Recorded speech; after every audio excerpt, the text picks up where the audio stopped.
cast this big and so many stories that you get to tell is that a lot of the characters don't get to interact at certain points, or they'll go spells without even really factoring in, and then they come back in.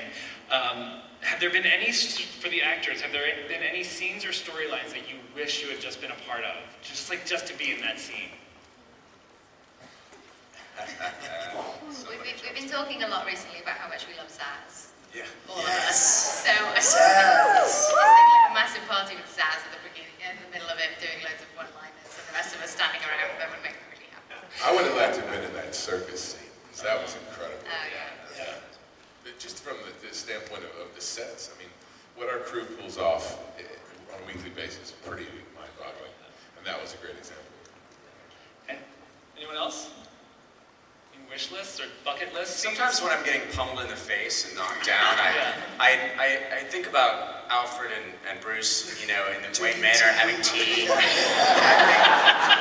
God, maybe just a full episode where Bruce is healing from his wound, or Jim is healing from his wounds, just kind of sitting around saying. That was kind of season 1 then. Yeah. You did get beaten up a lot in season 1. I did. I left the hospital. I got the Pennyworth Ward.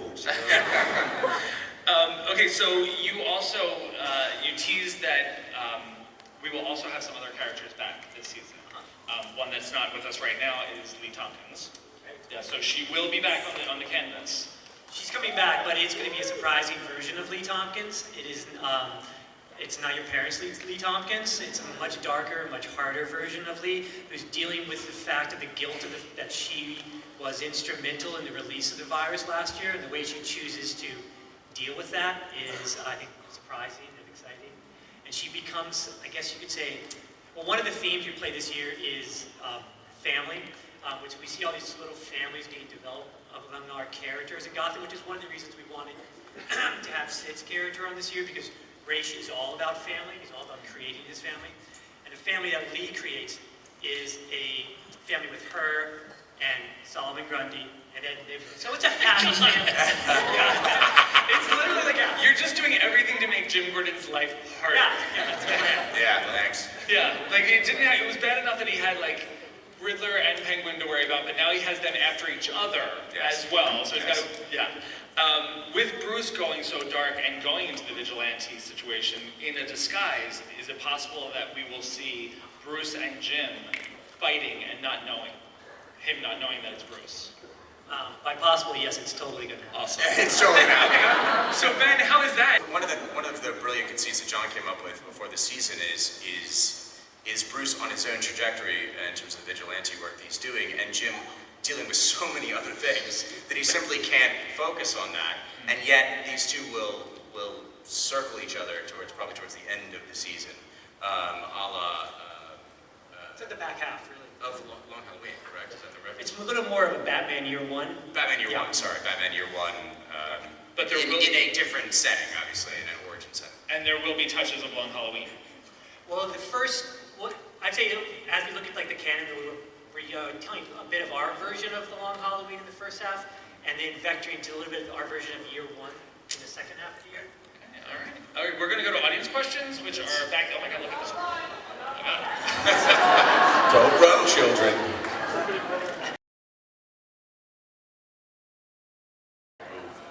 Batman Returns, for obvious reasons.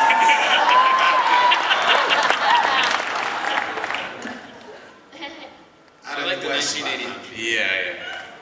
I like the Dark Knight. Yeah. I don't know if we can all agree. I'm Daniel. This question is for Ben McKenzie. If Batman came up like full-fledged Batman, like we all know and love, do you think he would actually have the same relationship with your current version of Gordon that's so conflicted and much darker than before? If he were, I'm confused. If he were fully realized Batman right now? Yes. Right. Do you think he would have a problem with a Gordon that's willing to kill? Right. That's not so. Right. So good.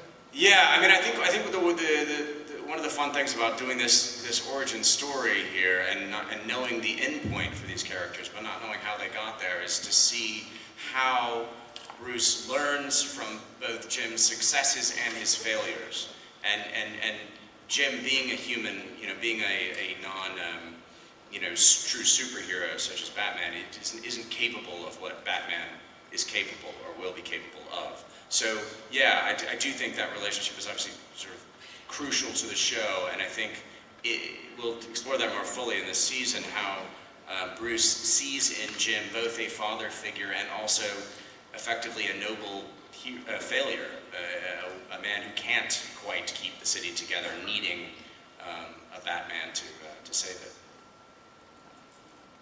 Good question. So first of all, thank you all so much. There's been scenes with every single one of you that I want to thank you for. So from the writers to directors to editors, thank you. Cory, specifically for you. Season 1, the mirror scene where you're like flickering and turning into Riddler, awesome. Like my wife and I were just like, this guy knows what he's doing, it's awesome. My question is, how far in advance do you make a decision to, turn Butch into Solomon Grundy? Is that just, because there's no seed further back, and you're just like, oh, let's just do this right now. Like how far advance do you do that? It's all planned well in advance, like the Grundy of it all. But other things happen very quickly.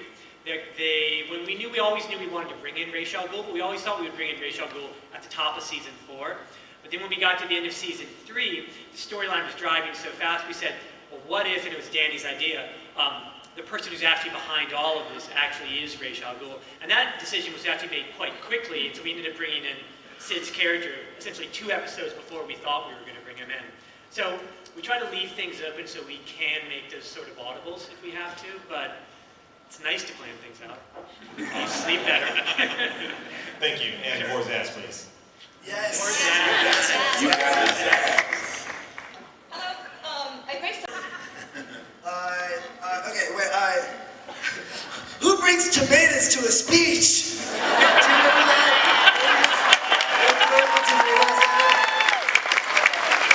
That sounds like an advert too that Danny DeVito did at the time. What was the... I think in terms of the question,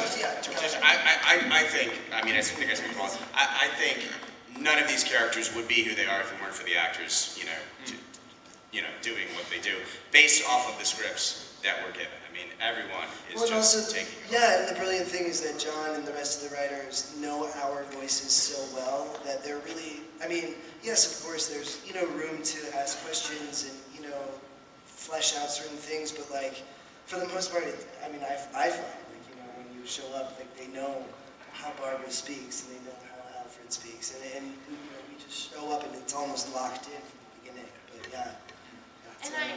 Sorry. Yeah, go. I also feel like with any character that any actor does, there's always a piece of that actor in it, in that character that they're playing. I don't feel like, I think it would be cool to just completely separate yourself and play somebody else, but I think that there's always a little bit of Jess and Tabitha and a little bit of Cory and Enigma, and I think that's what I think. There's been such a joy. I found, I feel like I was able to play a different character in season 1 than season 3. And that's kind of the joy of doing long-form television like this. And I think what's been so wonderful and successful in this show is that the writers and the producers, they create these exciting events that happen to these characters and change them. And then they wait to see how we experience that event and how our characters change, how our bodies change, how our spirit changes, our voice, all of that. And they respond to that and they write that new character and it keeps evolving and it's this wonderful give and take. So it feels, it's so nice to have such talented, competent people creating such an exciting storyline that we then get to impact by being a human being and let it give us scar tissue and evolve. Yeah. It's nice. And Jessica will actually see a different version of Tabitha this season as well. She's been going through some little hardships. She may not be so... Well, at the end of last season, she was left without allies, really. Butch is gone. She thinks Barbara's dead, and so this is her opportunity to be the boss for once, or at least for a little while. She's mentoring Selena at the start of the season. And then what John was saying before is, Barbara, Tabitha, and Selena will become sort of their own little family.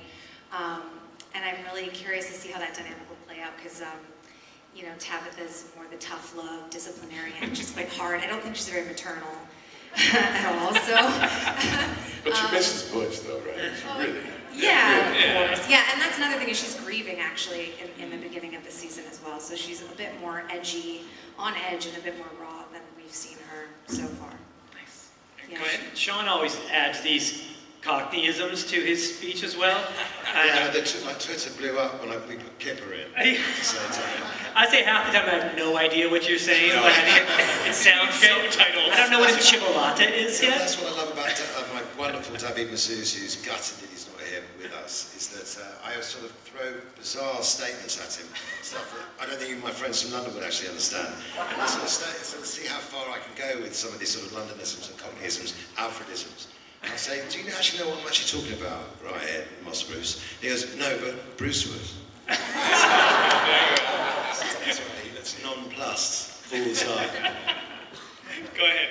Hi, my question is for Ben. It's, as an actor and director myself, I was curious on how hard it was to direct an episode you were in. Well, first of all, congratulations, Thank you. actor and director. Yeah. We need more of you, so get older quickly. Actually, don't. Stay careful. That's a good question. In this particular instance, we have such talented people, involved in the show on all levels. I got a terrific script from a writer named Robbie Hull. We have an amazing crew, and then when it comes to the actors, you can't ask for better. So, I had amazing ideas in my head, truly amazing ideas. I'd set up shots, I'd go get a coffee, and the DP would come back and it'd set up a better shot, and then I would take credit for it, which is what really Like a real director. the lesson you need to learn. My advice, as one director to another, is it's all about collaboration. The best directors listen the most and understand the most and solve problems, solve other people's or help them solve other people's problems. You listen to your actors; they know their characters far better than you ever could. So it was a delight, and I'm really, these guys were so kind to me, not mean at all, and it was a lovely time. Thank you. Okay. And this is going to be our last question.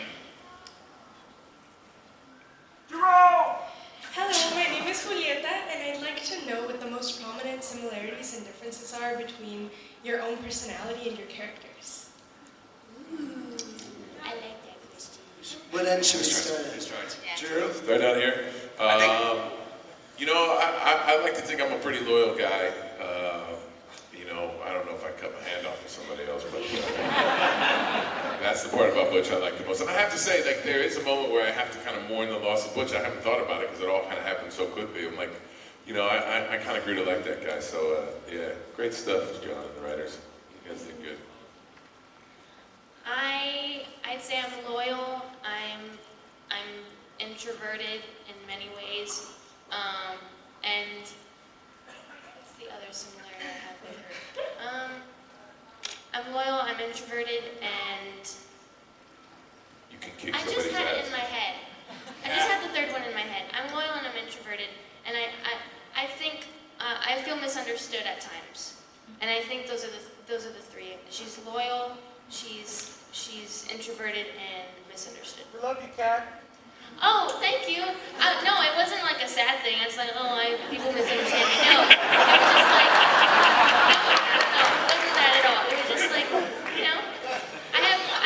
I express my feelings in a different way than most people understand, and that's how Selena is. She doesn't show affection the same way someone else does. Let's talk about that more, though. How do you feel? This is a great place to get it out. We're all friends here.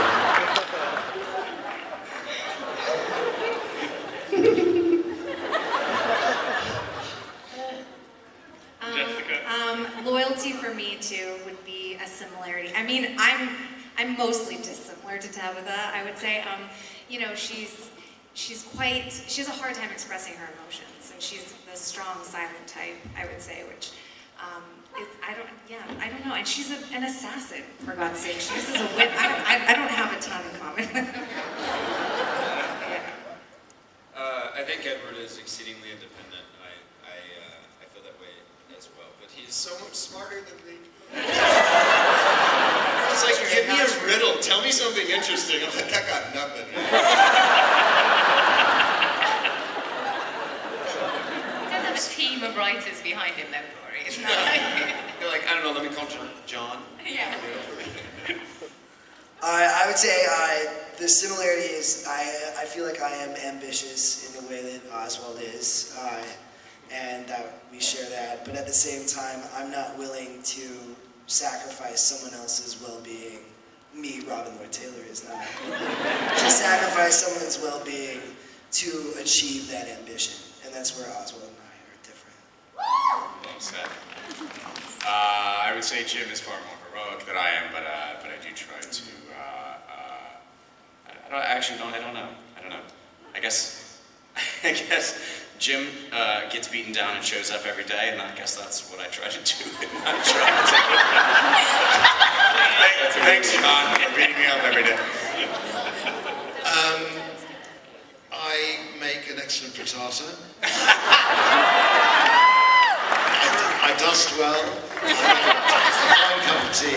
I'm not quite as violent, actually, as Alfred. No, but I would say that he's actually, the thing about him that I love about him is that he has a propensity to be able to love now. And I have a son called Alfred myself. And watching this young, extraordinary actor, David Mazouz, grow up has been nothing but an honour. And for Alfred to learn how to love someone that is in his own has been the greatest thing for me.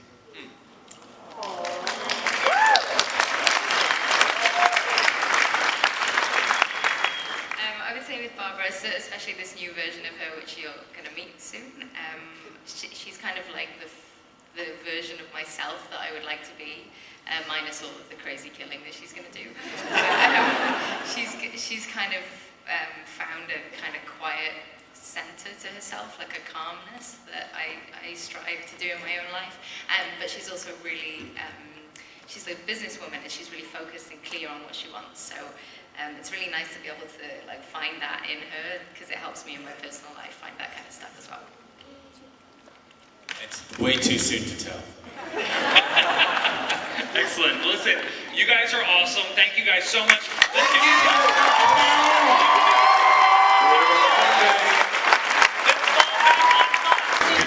you